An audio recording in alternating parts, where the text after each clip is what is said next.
तो आज का टॉपिक क्या है? Total internal reflection. Total internal reflection, जिसको शॉर्टकट में बोलते हैं टोटल का टी, इंटरनल का आई, रिफ्लेक्शन का आर, TIR। ओके, इसको शॉर्टकट में बोलते हैं TIR। क्या होता है ये?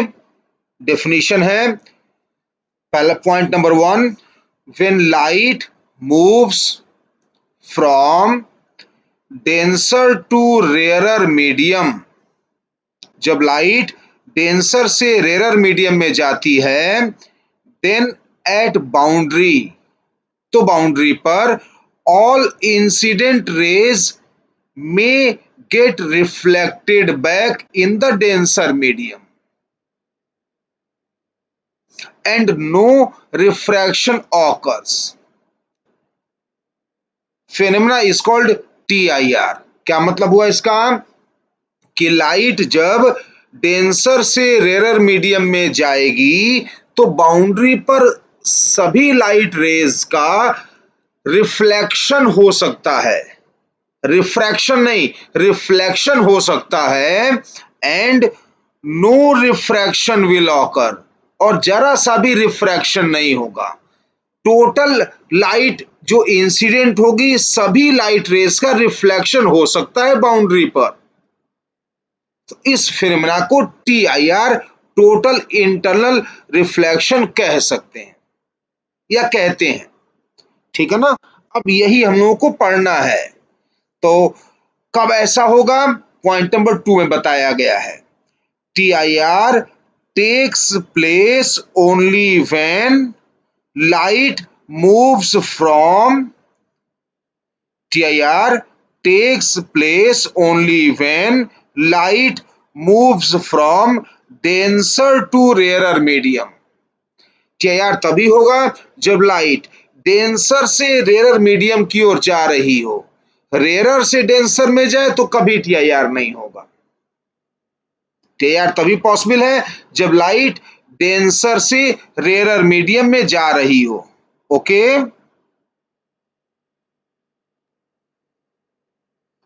जैसे देखिए, मान लीजिए यह एक बाउंड्री है हॉरिजेंटल, इस बाउंड्री के नीचे डेंसर म्यू डी, डी मतलब डेंसर, डेंसर मीडियम है, ऊपर rarer mu R, rarer medium है।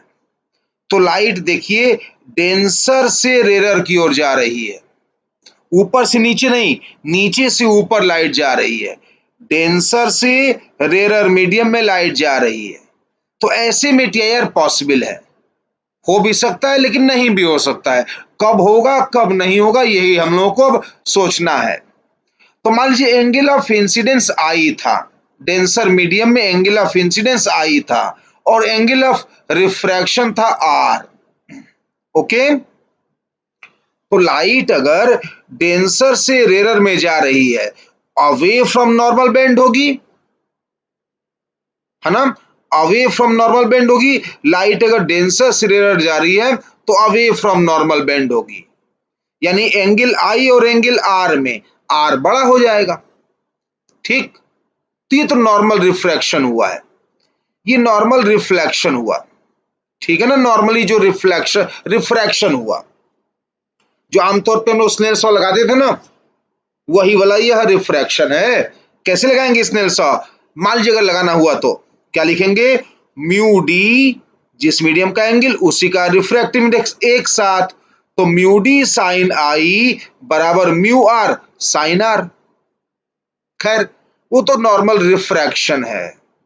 अच्छा, मैं बोल रहा था आपसे कि जब लाइट डेंसर से रेयरर में जाएगी तो अवे फ्रॉम नॉर्मल बेंड होगी, नॉर्मल से दूर की ओर, तो एंगल R बड़ा आएगा। ठीक, मान लीजिए जब आप I को और बढ़ाते हैं, I इंक्रीज करते हैं, तो R और बढ़ेगा, लेकिन R तो पहले से ही बड़ा था, R पहले से ही बड़ा था, तो R पहले 90 बन जाएगा, क्योंकि R तो पहले से ही बड़ा था। I बढ़ेंगे R बढ़ेगा, जाहिर सी बात है। लेकिन R पहले से ही बड़ा था I से, तो R पहले 90 बन जाएगा। यह दूसरा डायग्राम में दिखाया गया है। मान लीजिए एंगल ऑफ इंसिडेंस आपने बढ़ाया, कुछ इसकी तुलना में यहाँ पे बढ़ा दिया है, पहले डायग्राम की तुलना में सेकेंड डायग्राम में एंगल ऑफ इंसिडेंस बढ़ा दिया है। अब इतना बढ़ा दिया है कि R 90 हो गया। ठीक, अब ध्यान रखिएगा, जब यह सिचुएशन आए तो इसको क्रिटिकल कंडीशन कहते हैं। क्या कहते हैं इसे? क्रिटिकल कंडीशन कहते हैं। ये सेकेंड डायग्राम को क्रिटिकल कंडीशन कहते हैं। और इस क्रिटिकल कंडीशन में जो एंगल ऑफ इंसिडेंस है उसे क्रिटिकल एंगल कहेंगे, थीटा सी क्रिटिकल एंगल कहेंगे, है ना, क्रिटिकल एंगल कहेंगे। अब सब इसी पर निर्भर करता है, क्रिटिकल एंगल कितना है और उसकी तुलना में एंगल ऑफ इंसिडेंस कितना है, सब इसी बात पर निर्भर करता है, क्रिटिकल एंगल पर। क्रिटिकल एंगल से छोटे एंगल पर लाइट आएगी। पहला डायग्राम देखिए क्या लिखा है, I incidence less than critical angle. अगर एंगल ऑफ इंसिडेंस क्रिटिकल से कम आएगा तब नहीं होगा TIR, तब नॉर्मल रिफ्रैक्शन है। आई बराबर क्रिटिकल एंगल और क्रिटिकल कंडीशन। अब जैसे ही एंगल ऑफ इंसिडेंस क्रिटिकल से बड़ा करेंगे तो R तो 90 हो चुका था, अब इससे बड़ा तो हो नहीं सकता है, अब वापस लाइट इसी मीडियम में आ जाएगी। ठीक, आई जैसे ही बड़ा करेंगे अब क्रिटिकल से, आई ग्रेटर देन क्रिटिकल एंगल पर TIR शुरू हो जाएगा। तो ये थर्ड कंडीशन ही TIR कहलाता है, ये थर्ड कंडीशन TIR है। ठीक, ओके, तो याद रखिएगा TIR कब होगा, नोट करिए,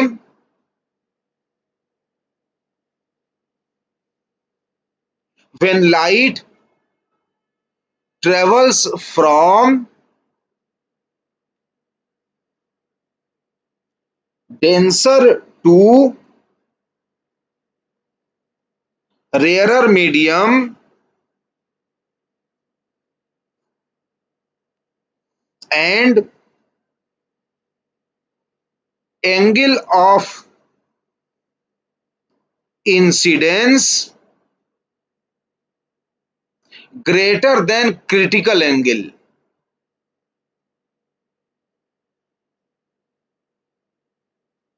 Angle of incidence greater than critical angle, then TIR takes place. Okay. तो सेकेंड डायग्राम ये क्रिटिकल कंडीशन था, उतना एंगल को क्रिटिकल एंगल कहेंगे जब एंगल ऑफ रिफ्रैक्शन 90 हो जाए, तो उस एंगल को, इंसिडेंस वाले उस एंगल को क्रिटिकल एंगल कहेंगे। इससे छोटे एंगल पर नॉर्मल रिफ्रैक्शन, इससे बड़े एंगल ऑफ इंसिडेंस पर TIR। तो TIR तभी होता है, एक कंडीशन लाइट डेंसर से रेयर की ओर जा रही हो, दूसरा condition angle of incidence critical से बड़ा हो। ओके,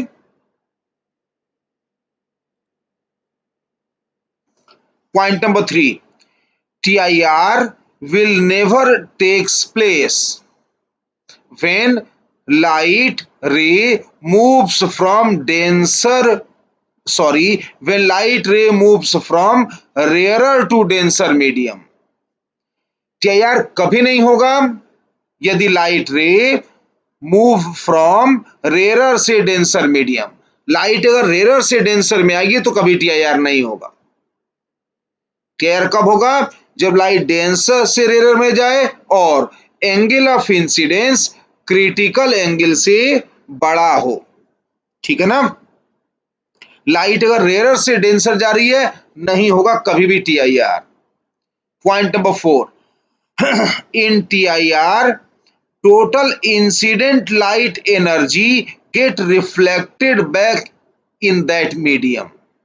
TIR में क्या होता है, सारे लाइट रेज वापस उसी मीडियम में रिफ्लेक्ट हो जाते हैं, वापस आ जाते हैं उसी मीडियम में, तो total energy get reflected back, total energy get reflected back. ये तो सिंपल है ना। Okay, point number 5, there is no phase difference between incident ray and reflected ray when TIR takes place। याद होगा आपको, हम लोगों ने पहले एक बार पढ़ा था बहुत पहले, पिछले क्लास में, पिछले क्लास में नहीं, पिछले साल, कि जब कभी भी रिफ्लेक्शन रेयरर मीडियम से होता है तो फेज चेंज नहीं आता है। जब कभी भी रिफ्लेक्शन होता है रेयरर मीडियम से तो फेज चेंज नहीं आता है, ठीक है ना। तो वही लिखा हुआ है, there is no phase difference between incident ray and reflected ray when TIR takes place. क्यों? क्योंकि टीआईआर तभी होगा जब लाइट डेंसर से रेयरर की ओर जा रही हो, यानी ऊपर रेयरर था, रेयरर से रिफ्लेक्शन हुआ, रेयरर से रिफ्लेक्शन होने पर नहीं होता है फेज में कोई चेंज। ठीक, वैसे थ्योरी है, आप चाहे तो इसे रट भी सकते हैं, है ना। इसे पॉइंट नंबर 5 को आप रट भी सकते हैं। पॉइंट नंबर 6, ये पहले ही बता चुका हूं आपको मैं, the minimum angle of incidence after which TIR takes place is called critical angle, है ना। जब एंगल ऑफ इंसिडेंस कम से कम आप इतना कर दें कि उससे जस्ट बड़ा होने पर टीआईआर शुरू हो जाए, तो उसी एंगल को क्रिटिकल एंगल कहेंगे। याद है ना पिछला फ्रेम, वो एंगल ऑफ इंसिडेंस को क्रिटिकल कहा था जब आर 90 हो गया था। थोड़ा सा रिवाइंड करके देख सकते हैं आप, जब R 90, diagram number 2, second diagram था, ठीक है ना। देख लिया क्या मिला, आई जब थीटा सी है तो आर कितना है 90, तो यह जानते हुए स्नेल्स लॉ अप्लाई कर दीजिए। पहले स्नेल्स लॉ का डेफिनेशन क्या हुआ, mu D sine R, sorry, mu D sine I बराबर mu R sine R. Mu D मतलब डेंसर मीडियम का रिफ्रैक्टिव इंडेक्स, और म्यू आर मतलब रेयरर मीडियम का रिफ्रैक्टिव इंडेक्स। तो म्यू डी साइन आई बराबर म्यू आर साइन आर, ये हो गया स्नेल्स लॉ। आई को एंगल ऑफ इंसिडेंस को कितना मानना है, क्रिटिकल, और जब ये हो गया तो आर कितना हो जाता है 90 डिग्री। तो आई जब थीटा सी तो आर 90, सब्स्टिट्यूट किया, साइन थीटा सी आ गया, साइन थीटा सी आ गया। ये म्यू डी को आरएचएस भेज दिया गया है। देखिए देखिए अपने आप देखिए, आप चाहें तो इस म्यू आर को न्यूमरेटर में लिख सकते हैं ना, ये म्यू आर ऊपर लिखा जा सकता है ना, ये म्यू आर ऊपर, तो एक्चुअली आरएचएस क्या है, म्यू आर ऊपर तो mu R upon mu D, है ना। ये म्यू आर ऊपर तो mu R by mu D. देखिए साइन 90 तो 1 हो गया, साइन 91 हो गया, म्यू डी नीचे तो mu R by mu D. ये जानबूझ के ऐसे लिखा है, क्यों ऐसे लिखा है, याद करिए एपरेंट डेप्थ एपरेंट हाइट, क्या सिखाया था उसमें कि सबसे पहले म्यू निकालिए, बड़ा म्यू ऊपर छोटा म्यू नीचे, मतलब mu denser by mu rarer, सबसे पहले ये निकाल लीजिए। Mu mu D by mu R को म्यू मान लेते थे, वही एजम्पशन यहां भी लेने जा रहे हैं, तो सेम एजम्पशन है, इसलिए कंफ्यूजन नहीं होगा। क्या करना है फिर से, mu D by mu R जो पहले माने थे, mu D by mu R को म्यू लिख लीजिए, सिंप्लीफाई करने के लिए, अच्छे से याद रखने के लिए। तो हम लोग को तो ये तो याद ही था कि mu D by mu R को म्यू लिखते हैं, देखिए ना, where mu equal to mu D by mu R. तो अगर mu D by mu R को म्यू लिख देंगे तो क्या बन जाएगा, सिंपल ये 1 बाई म्यू। याद करना आसान हो गया ना, क्या हो गया याद करना, अब sine theta C 1 by mu, sine theta C 1 by mu. हालांकि आप चाहें तो ऐसे भी याद रख सकते हैं, साइन थीटा सी, ये म्यू आर कहां जा सकता है, ऊपर, ये देखिए ये साइन 91 है, म्यू डी को नीचे लाए तो साइन थीटा सी, एक्चुअली में ये भी याद कर सकते हैं आप, mu R by mu D, एक ही बात है, जैसे आपको ठीक लगे, जैसे आपको कंफर्टेबल फीलिंग आए। Sine theta C 1 by mu, चाहे sine theta C mu rarer upon mu denser, okay. तो क्रिटिकल एंगल का डेफिनेशन ये आपको याद होना चाहिए, sine theta C 1 by mu, जहां पर म्यू मतलब mu D by mu R, okay, ये आपको रटा होना चाहिए, ठीक है ना।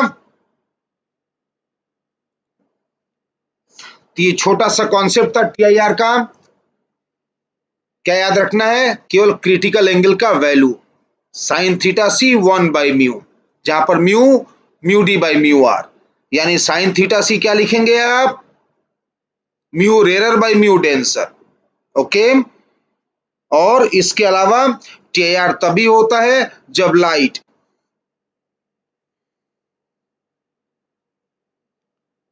लाइट डेंसर से रेयर मीडियम की ओर जाए और angle of incidence critical angle से बड़ा हो।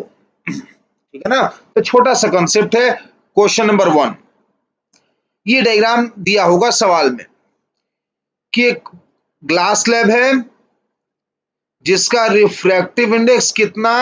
1.5, वही 3/2 जो ग्लास का होता है, mu equal to 1.5। Angle of incidence theta angle of incidence 60 लिखा हुआ है, 60। ऐसा अगर एंगल ऑफ इंसिडेंस है तो जब लाइट हवा में बाहर निकलेगी, ई बताइए कितना? ई कितना हुआ? ठीक है ना? लगाते हैं स्नेल्स लॉ, या तो रिफ्रैक्शन है ना, स्नेल्स लॉ अप्लाई कर देते हैं। कैसे होता है स्नेल्स लॉ? जिस मीडियम में एंगल, उसी मीडियम का म्यू साथ रहेगा। तो 1.5 के साथ, यानी इस म्यू के साथ साइन 60 रहेगा और एयर के म्यू के साथ ई रहेगा। तो वही लिखा हुआ है, म्यू मीडियम साइन 60 बराबर म्यू एयर साइन ई।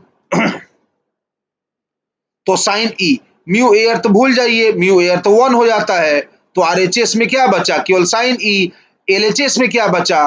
Mu medium sine 60। तो साइन ई बराबर कितना?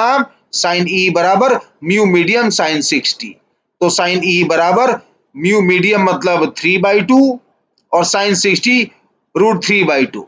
कितना आंसर आ गया? साइन ई बराबर 3√3/4। यही आंसर है, 3√3/4। ई का वैल्यू आ गया, साइन इनवर्स 3√3/4। अब यहां थोड़ा आपको सावधान रहने की जरूरत है। आपने सॉल्व तो कर लिया, आंसर भी बता दिया, sine inverse 3√3/4।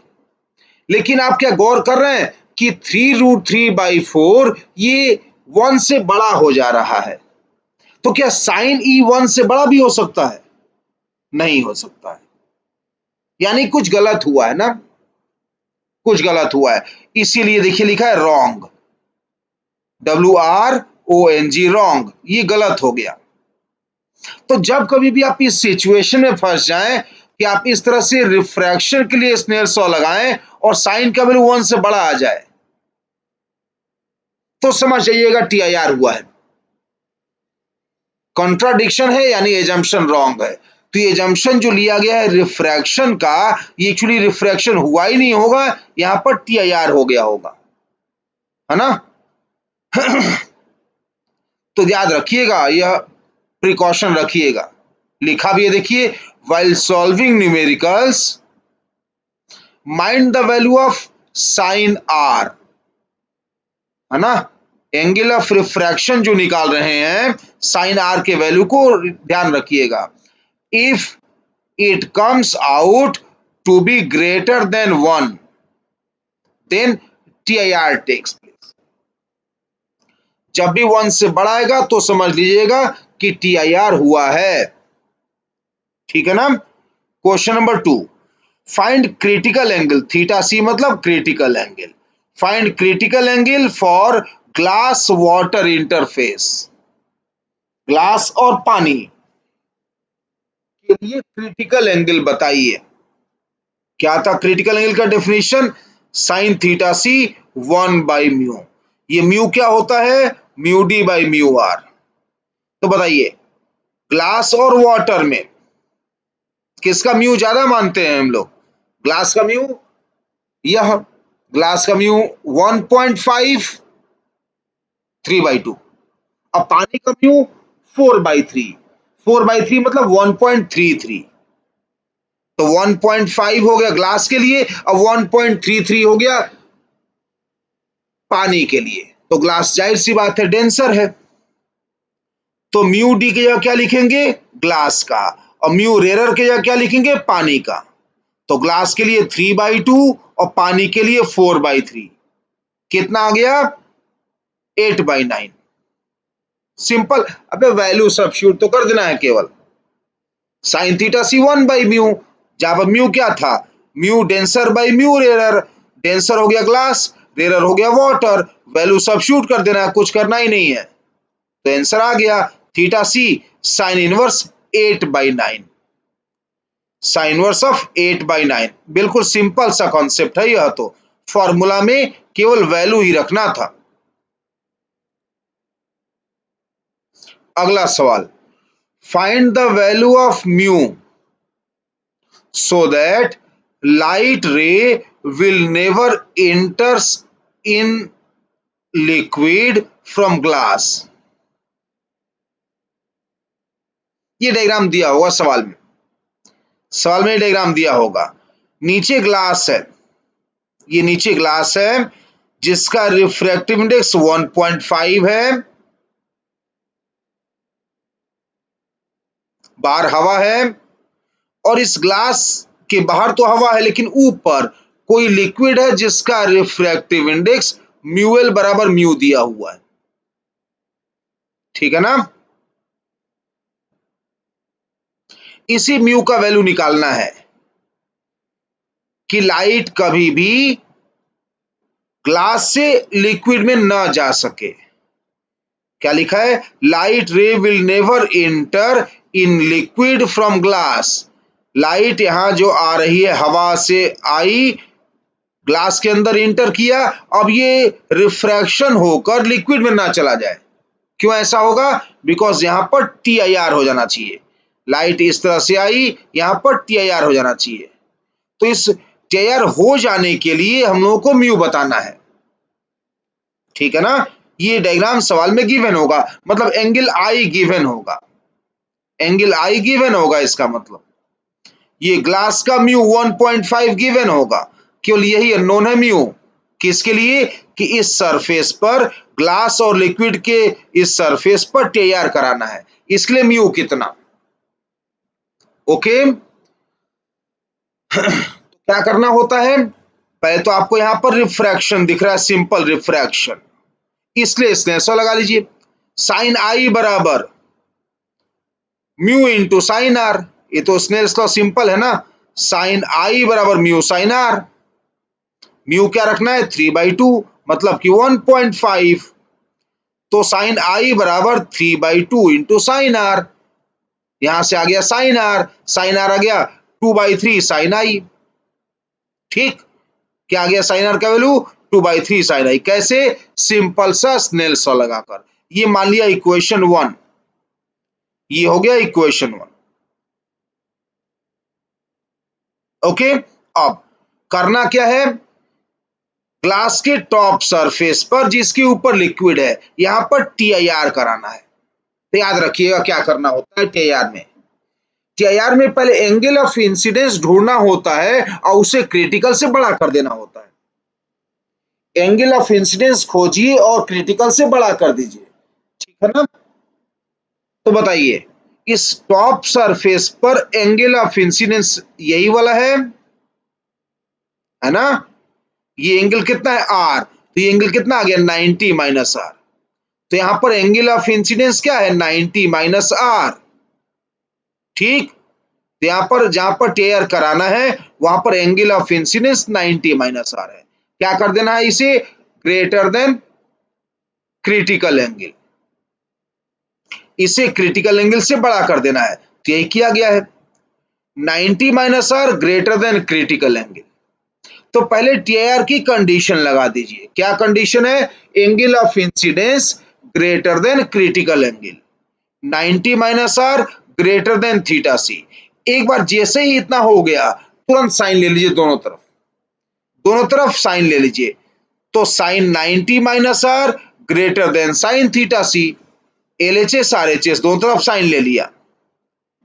Sign 90 minus R greater than sine theta C. अच्छा, साइन 90 माइनस आर क्या हो गया, कॉस आर, तो cos R greater than sine theta सी।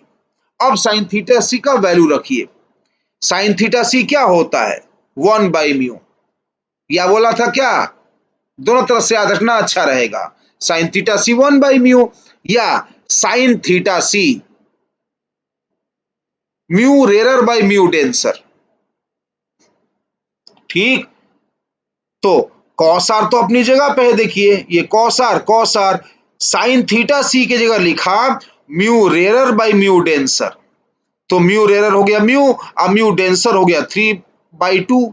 क्यों ये वाला ग्लास वाला डेंसर क्यों हो गया, ये कहां लिखा है सवाल में, ये तो लिखा ही नहीं है, तो इसको डेंसर क्यों मान लिया, इसलिए मान लिया बिकॉज यहां पर टीआईआर कराने को कहा गया है। और टीआईआर कब होता है, जब लाइट डेंसर से रेरर की ओर जा रही हो, डेंसर से रेरर की ओर जा रही हो, तो ग्लास डेंसर हो गया और लिक्विड हो गया रेरर, तो रेरर बाय डेंसर, है ना।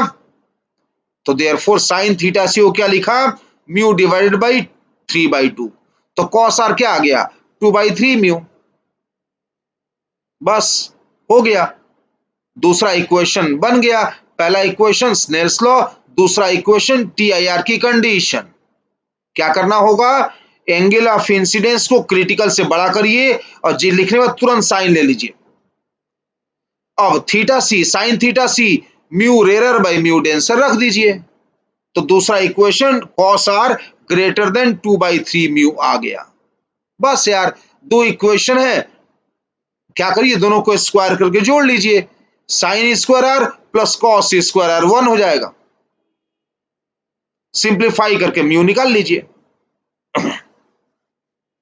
ठीक है ना, sine square R plus cos square R ये 1 हो जाएगा, एलएचएस जब जोड़ेंगे दोनों इक्वेशन को स्क्वायर करके तो एलएचएस जाएगा 1, तो गायब हो जाएगा आर, आई दिया ही हुआ था, म्यू कैलकुलेट हो जाएगा। ठीक है ना, ओके, तो यह आप कैलकुलेशन अपने आप करेंगे।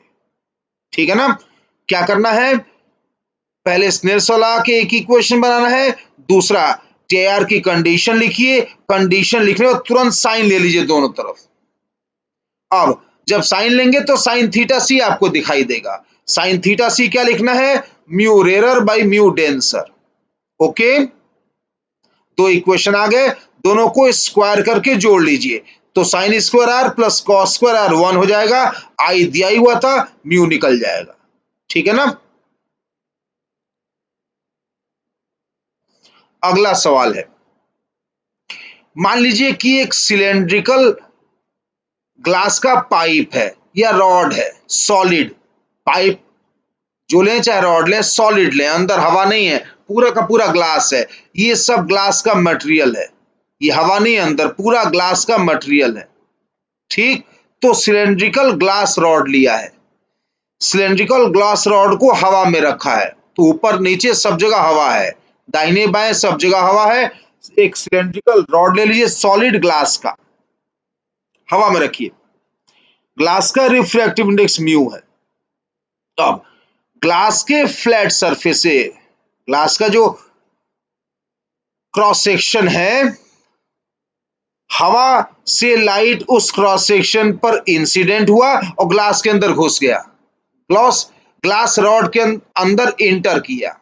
ठीक, तो अब करना यह है कि ग्लास रॉड के अंदर जब इंटर किया तो ग्लास रॉड के इस वाले टॉप सरफेस पर फिर लाइट कहीं हवा में बाहर न निकल जाए, क्योंकि ग्लास रॉड तो ट्रांसपेरेंट होता है, यहां पर लाइट का रिफ्रैक्शन होकर लाइट वापस हवा में जा सकती है, ये नहीं होना चाहिए।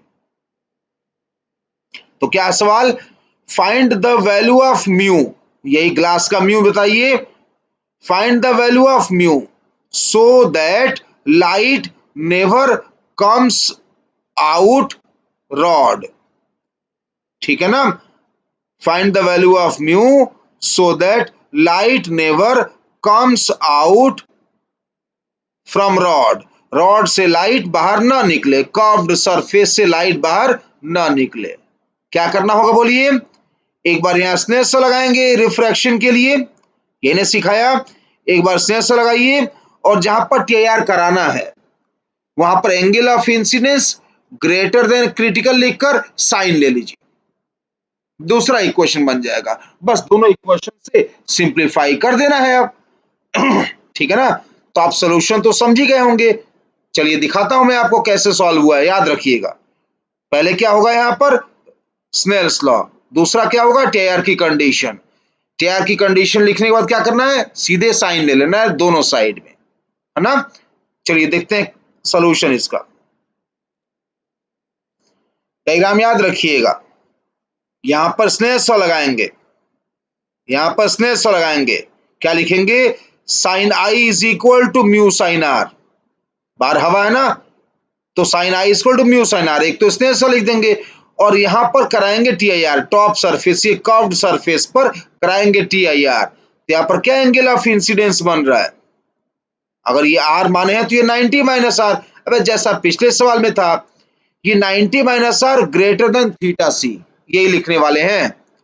ये 90 माइनस आर को ग्रेटर देन थीटा सी लिखने वाले हैं। टीआर की कंडीशन ही ना है, 90 माइनस आर को थीटा सी से बड़ा करके साइन ले लेना है, और एक यहां पर sine I equal to mu sine R, दो इक्वेशन, खेल खत्म। तो क्या करेंगे, 90 माइनस आर, यहां पर जो एंगल ऑफ इंसिडेंस है इसको ग्रेटर देन क्रिटिकल कहेंगे, ठीक है ना। सॉल्यूशन तो आप समझ ही गए, चलिए फिर भी देख लीजिए। देखिए 90 माइनस आर क्या करना है, greater than theta C. Angle of incidence क्या बना था, 90 माइनस आर, क्या करना है, greater than theta C. 90 minus R greater than theta C. अब क्या बोला, तुरंत साइन ले लीजिए दोनों साइड, तो sine 90 minus R greater than sine theta C. Sine 90 minus R मतलब कॉस आर, और साइन थीटा सी मतलब 1 बाई म्यू, पता ही था ना। साइन थीटा सी कितना, 1 बाई म्यू, तो cos R greater than 1 by mu. एक हो गया इक्वेशन। और दूसरा इक्वेशन एक और था, वो कहां से आता था, स्नेल्स लॉ से। क्या आया, वो तो सिंपल था ना, sine I equal to mu sine R. तो साइन आर कितना आ गया, म्यू को एलएचएस में भेज दो, तो sine R sine I by mu, ठीक। तो ये रहा दूसरा इक्वेशन। अब जैसे मर्जी वैसे सॉल्व कर लीजिए, आपकी चॉइस है। इस बच्चे ने जैसे सॉल्व किया है वो देख लीजिए, चाहे अपनी मर्जी से, जैसे मैंने पहले बताया था कि दो इक्वेशन आ गए, दो अननोन है, खत्म खेल। एक अननोन म्यू था, आई तो गिवन ही था, एक अननोन म्यू था, एक अननोन आर है, दो ही इक्वेशन है, तुरंत सॉल्व हो जाएगा ना। क्या किया इसने, इसने साइन आर से कॉस आर निकाल दिया है। कैसे, अबे कॉस कॉस थीटा कितना, under root 1 minus sine square theta, है ना। कॉस थीटा कितना, under root 1 minus sine square theta. आप चाहे तो कॉस आर 1 बाई म्यू और sine R sine I by mu square करके ऐड भी कर सकते हैं, कैलकुलेशन है, जैसे मर्जी वैसे करिए। इस बच्चे ने कर रखा है, साइन आर से कॉस आर निकाल रखा है। कॉस आर कैसे निकाले, under root 1 minus sine square I, sorry sine square R. Cos R is under root 1 minus sine square R, क्या, under root 1 minus sine square R, और sine square R मतलब क्या, sine square I upon mu square, इसी का square ना, sine R sine I by mu, इसका square. तो under root 1 minus sine square R, यही ना है, बस। अभी कॉस आर कंपेयर कर लिया होगा, बात एक ही है। जैसे मर्जी वैसे सॉल्व करिए। तो यहां से कॉस आर का वैल्यू यहां रख दो, सेकेंड इक्वेशन से कॉस आर के वैल्यू पहले में रख दो, तो under root 1 minus sine square I upon mu square greater than 1 by mu. दोनों तरफ स्क्वायर किया, सॉल्व हो गया म्यू का वैल्यू। देख लीजिए, सिंपल कैलकुलेशन है।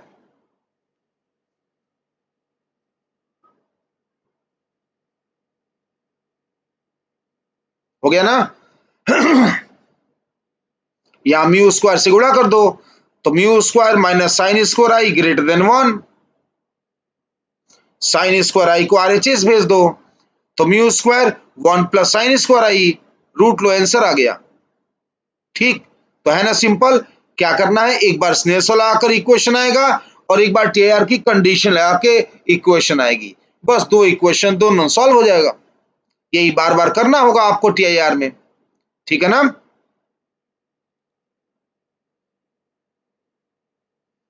ओके, तो एक सवाल और देखिए, इस बार जो सॉलिड ग्लास रॉड लिया है, जो सॉलिड ग्लास रॉड लिया है वो सर्कुलर शेप में है, सर्कुलर शेप है। जैसे रिंग होता है ना, रिंग, मोटा सा रिंग, तो रिंग का 1/4 पोर्शन है ये। जो ग्लास रॉड है वो रिंग जैसा है, रिंग ऐसा गोल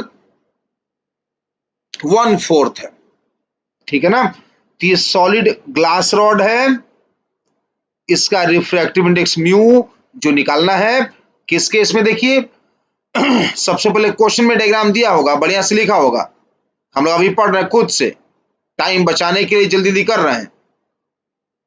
जैसे आप क्लास में पढ़ते हैं बिल्कुल सेम वैसे ही समझिए। क्लास में डायग्राम बोलता हूँ, क्वेश्चन डिक्टेट करता हूँ डिस्क्रिप्शन के साथ, तो कर रहा हूं।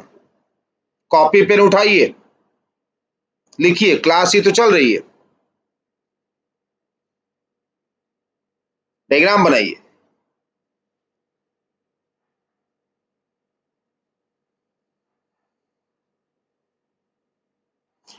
ग्लास, सॉलिड ग्लास रॉड जो है, सॉलिड ग्लास रॉड का आउटर रेडियस, जो बाहर का रेडियस है वो कितना दिया, कैपिटल आर। ये देखिए नीचे डायग्राम बना, ये कैपिटल आर है बाहर का रेडियस, ये यहां से, फिर दूसरी जगह दिखा रहा हूं मैं, ये टोटल कैपिटल आर है ये वाला, ठीक है ना। और रॉड का खुद का डायमीटर स्मॉल डी दिया है। जो सॉलिड रॉड क्वार्टर सर्किल के फॉर्म में है, उसका खुद का डायमीटर स्मॉल डी दिया हुआ है। अब इसके ऊपर वाले क्रॉस सेक्शन पे हॉरिजेंटल रेज इंटर कर रहे हैं, देखिए ढेर सारे हॉरिजेंटल पैरेलल रेज इंटर कर रहे हैं। तो ये हॉरिजेंटल रेज इंटर करेंगे और रॉड के अंदर चले जाएंगे, रॉड के अंदर जाएंगे तो ये कर्व्ड सरफेस पर रिफ्रैक्शन से फिर हवा में बाहर निकल सकते हैं, जो नहीं होना चाहिए। ये जो horizontal rays curved cross section से, कर्व्ड सरफेस से नहीं, क्रॉस सेक्शन से, ये जो हॉरिजेंटल पैरेलल रेज थे जो टॉप क्रॉस सेक्शन से ग्लास रॉड के अंदर घुसेंगे, वो फिर बाहर हवा में ना निकल पाए, यही सवाल है। इसके लिए म्यू बताइए कितना होगा। गिवन क्या है, ये आउटर रेडियस कैपिटल आर ये वाला, और ग्लास रॉड का डायमीटर स्मॉल डी, ठीक है ना। तो हम लोगों को कराना है TIR। अब ये आसान सवाल है, देखने में लग रहा है टफ, लेकिन है ये ज्यादा आसान। इस बार खाली टेयर की कंडीशन लगा के ही काम चल जाएगी, लेकिन थोड़ा सा इसमें ट्रिक है, जरा सा ट्रिक क्या है, ध्यान देने की जरूरत है। देखिए दो रेस को इंटर करते हुए दिखाया है मैंने, एक ही ऊपर वाली रेस ये इंटर कर रही है, कितना एंगल ऑफ इंसिडेंस बन रहा है यहां पर, अल्फा, ठीक है ना, अल्फा बन रहा है। एक सबसे बॉटम वाली रे, सबसे नीचे वाली रे, ये जब इंटर करके आई तो कर्व्ड सरफेस पर उसका एंगल क्या बन रहा है, थीटा, ठीक है ना। क्या आप ये बता सकते हैं कि अल्फा और थीटा में बड़ा कौन है,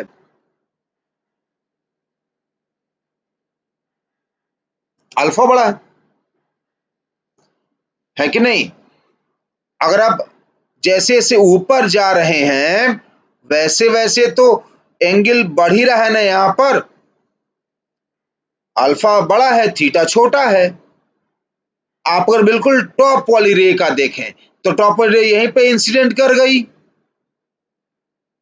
नॉर्मल कैसे बनाते हैं आप, सेंटर से आप ले जाते हैं लाइन को, तो सेंटर से आप लाइन ले जा रहे हैं, ये नॉर्मल बन गया, नॉर्मल से ही एंगल ऑफ इंसिडेंस मेजर करते हैं, तो ये रहा नॉर्मल।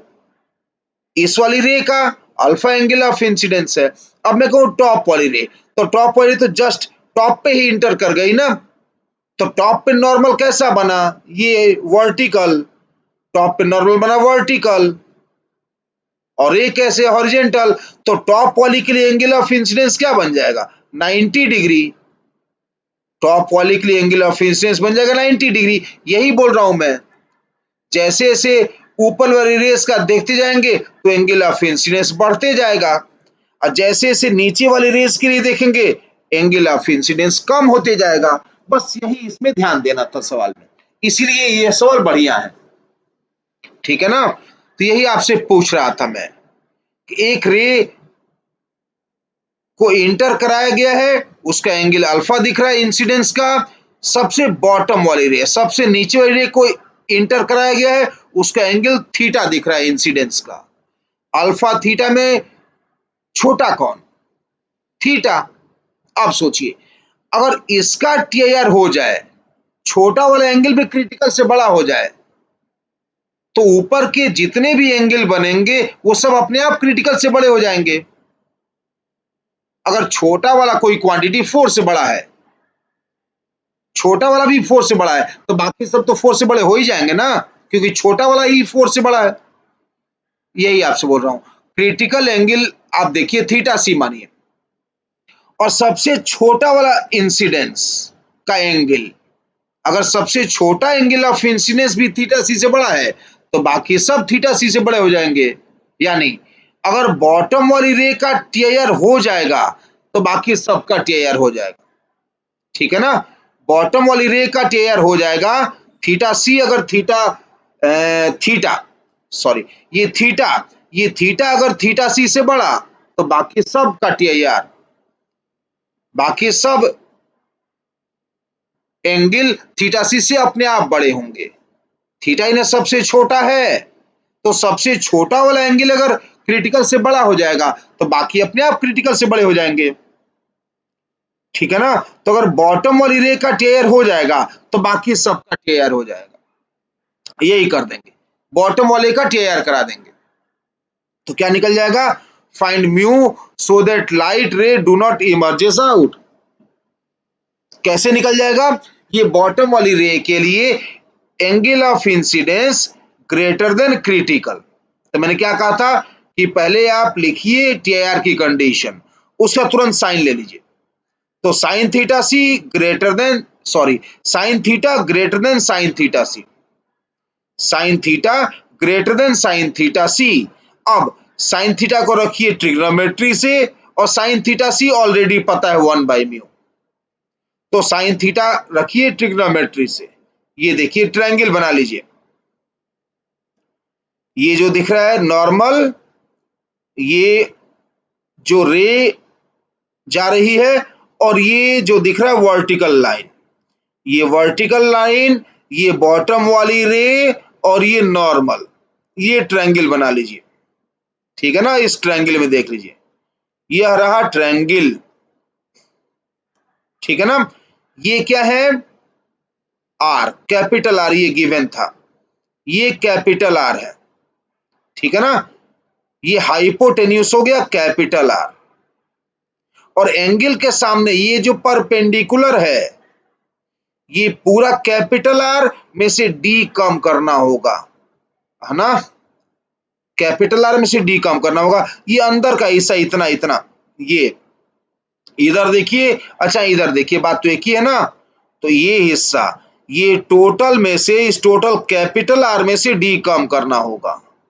ठीक है ना, तो ये कितना आ गया? R minus D. तो एंगल के सामने परपेंडिकुलर होता है, परपेंडिकुलर कितना आ गया? आर माइनस डी, और हाइपोटेन्यूस कितना आ गया? आर। तो sine theta perpendicular by hypotenuse, R minus D by R, बस हो गया, म्यू का वैल्यू आ गया, है ना, तो म्यू आ गया greater than R upon R minus D. ठीक है ना, म्यू कितना आ गया? R upon R minus D. तो देखिए कितना इजी है टीआईआर। आमतौर पे क्या करना है टीआईआर में? पहले तो कॉन्सेप्ट याद रखना है। टीआईआर कब होता है? जब लाइट डेंसर से रेयर की ओर जाए और एंगल ऑफ इंसिडेंस क्रिटिकल से बड़ा हो, तो टीआईआर हो जाता है। ठीक है ना, अब सवाल कैसे थे इस पर? सवाल थे, ज्यादातर सवाल में क्या करना है, एक स्नेरसा लगाना होता था, और एक टीआईआर की कंडीशन लिख के साइन ले लीजिए, दूसरा इक्वेशन बन जाएगा। बस 2 इक्वेशन आएंगे, सिंप्लीफाई करके आंसर सॉल्व हो जाएगा। ठीक है ना। तो बेसिक यही है टीआईआर का। अब नेक्स्ट क्लास में क्या पढ़ना है? अब प्रिज्म। नेक्स्ट क्लास से पढ़ेंगे प्रिज्म। ओके, तो नेक्स्ट क्लास से पढ़ेंगे अब प्रिज्म। वीडियो रिवाइंड करके आप चाहे तो एक दो बार देख लीजिएगा रिवीजन के लिए, तो आपके लिए हमेशा के लिए वीडियो बन गया ये। ठीक है ना। तो रिवीजन करते रहिएगा। नेक्स्ट क्लास से पढ़ेंगे प्रिज्म।